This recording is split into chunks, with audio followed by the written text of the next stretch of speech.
छोरी के काहे जाही के छौरी कौन कमी दिलियोगे। छोरी के काहे जाही के छौरी कौन कमी दिलियोगे। हतार से पहले छोड़ा तोरे साथी सुतलिया रे। हतार से पहले छोड़ा तोरे साथी सुतलिया रे।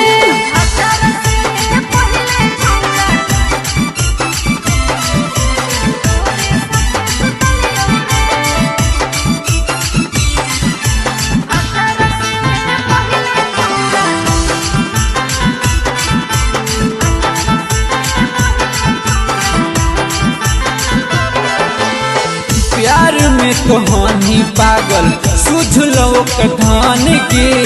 खुश नहीं रहन छौरी नहीं लगत मान गे।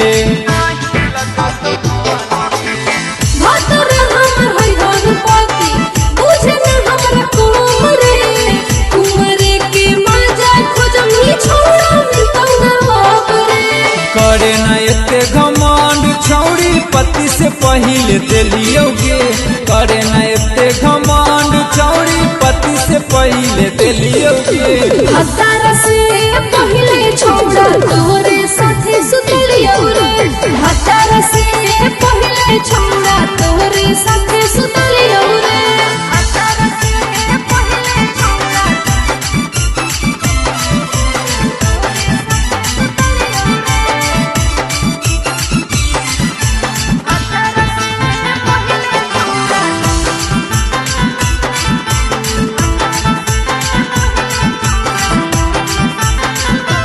आगे भतरा के साथे सुतमी मिलतो नहीं खुशी गे।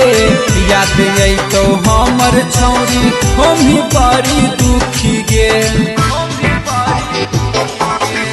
तोरा की बातैया छौड़ा गावे साथे सुख रे। पहिले से ज्यादा छौड़ा रखो है हमरा खुश रे। आगे बोले ना ऐसे बोलिया छौरी नथिया किन के दिलियोगे। बोले ना ऐसे बोलिया छौरी नथिया किन के दिलियोगे। अरे हतार से पहले छोड़ा तोरे साथे सुतलिया रे। हतार से पहले छोड़ा